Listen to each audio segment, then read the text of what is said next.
कि एक बार ब्रह्मा जी ने राजा दक्ष को प्रजापति घोषित कर दिया।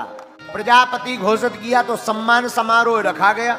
सम्मान समारोह में सब देवता पधारे, भोले बाबा भी, विष्णु भगवान भी, ब्रह्मा जी भी, सब जने आए, आकर बैठ गए।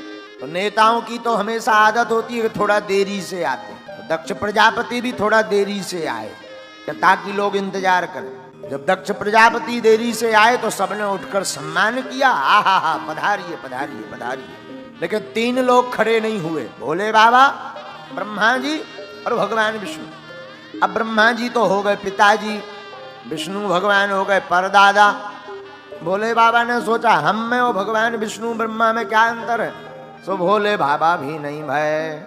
तो राजा दक्ष ने गौर से देखा कि सब तो सम्मान कर रहे हैं, पर ये तीनों बैठे हैं, पर एक तो पिताजी हैं, दूसरे परदादा, ये तीसरे भाई साहब क्यों नहीं उठे, ये तो हमारे दामाद हैं। और जैसे ही दक्ष प्रजापति बैठा और बैठते ही सुनो सुनो सुनो, देवता चौंक गए कि मुख्य अतिथि का भाषण तो सबसे बाद में होता है, ये श्रीमान जी तो पहले ही दे रहे, लगता है कोई बड़ी बात, ऊंची बात है। हाँ हाँ भाई गौर करो, हाँ सुनाइए महाराज। अरे देवताओं, सभ्य समाज में एक भी असभ्य व्यक्ति आ जाए तो सभा का स्वरूप बिगड़ जाता है। तो सब एक दूसरी तरफ देखने लगे, भैया यहाँ असभ्य कौन है। राजा दक्ष बोले तुम्हें दिखाई नहीं पड़ रहा ये नंगा शिव, न बैठने का ज्ञान न उठने का ज्ञान, हमेशा भूत प्रेतों के संग रहता है, भूतों जैसी आदत। तो किसी ने कहा सरकार तुमको इतने अवगुण दिखाई दे रहे तो अपनी बेटी का विवाह क्यों किया। तो राजा दक्ष ने कहा वाह, हम और अपनी बेटी का विवाह ये नंगे के साथ। अरे वो तो पिताजी की आज्ञा थी, वरना कहाँ हमारी सुकुमारी कन्या इतनी सुंदर, और कहाँ ये मरकट लोचन वाला शिव। मरकट लोचन का अर्थ होता है बंदर सी आंख वाला। अब थोड़ा नंदी तो फनफनाए, भोले बाबा अगर आपकी आज्ञा हो तो हम जरा इनको डेकाडोन का लगाएं। भोले बाबा ने कहा नहीं नहीं नहीं, शांति के साथ बैठो, ये ससुराल की गालियां हैं, किसी को विवाह में मिलती, हमें शादी के बाद मिल रही है, प्रेम पूर्वक पाओ। अब बेचारा नंदी भी क्या करे, चुप बैठ गया। तो राजा दक्ष तो नाराज है, अब भोले बाबा तो एकदम मुस्कुरा रहे हैं, सदानंद में रहते भोले बाबा। सोई राजा दक्ष का दिमाग और ठनक गया और चिल्ला करके बोला सुनो, आज के बाद किसी भी यज्ञ में भगवान शंकर का कोई भाग नहीं होगा, जाओ हमारा श्राप। अब तो नंदी महाराज से नहीं रहा गया, नंदी महाराज का दिमाग खराब हो गया, बहुत बक बक बक बक बक सुन ली और खड़े भय तमक करके नंदी, क्यों भगवान शिव की, विष्णु की, माता पिता और गुरु की निंदा नहीं सुननी चाहिए, वरना गो हत्या बराबर पाप लगता, न कहनी चाहिए न सुननी चाहिए। तो नंदी ने खड़े होकर के श्राप दे दिया, ए दक्ष, जब से आया बक बक बक बक बक पिए जा रहा, जा हमारा श्राप है तेरा मुंह बकरे का लग जाए।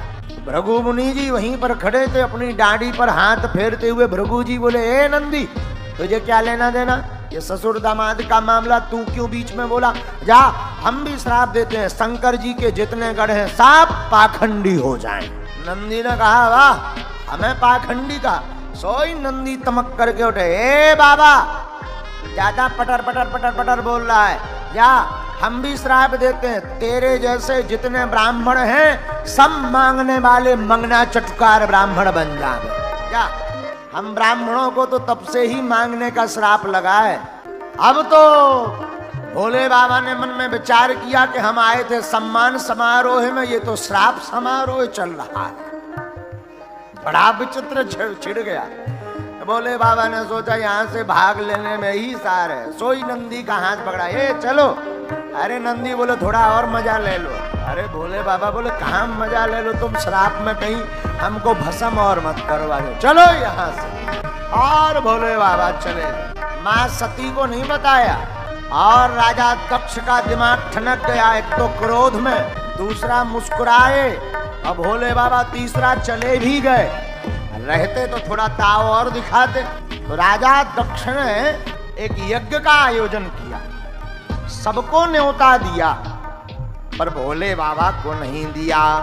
आखिरी यज्ञ इसीलिए रखी थी कि भोले बाबा को नीचा दिखाएं। देवता भी बड़े चतुर होते हैं, कई बार पड़ोसी भी जले पर नमक छिड़कने का काम बहुत अच्छा करते हैं।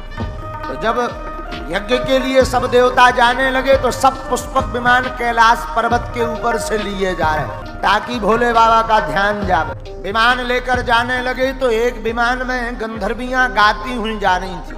माँ सती ने गौर से देखा तो माँ सती ने आवाज लगाई, अरे ओ गंधर्वियों कहाँ जा रही? ओ हो, अरे सती तू अभी तक घर पे बैठी है, तुझे पता ना है तेरे पिताजी ने कितने बड़े यज्ञ का आयोजन किया है। ओ हाँ हाँ पता है, तुम चलो चलो चलो मैं अभी आई। झूठ बोल दिया। माँ सती भोले बाबा के पास आई तो माता सती चरणों को दबाने लगी। भोले बाबा बोले, देवी जी आज बड़ी सेवा हो रही, क्या कारण है? तो सती ने कहा, महाराज ये तो हमारे धर्म पत्नियों का धर्म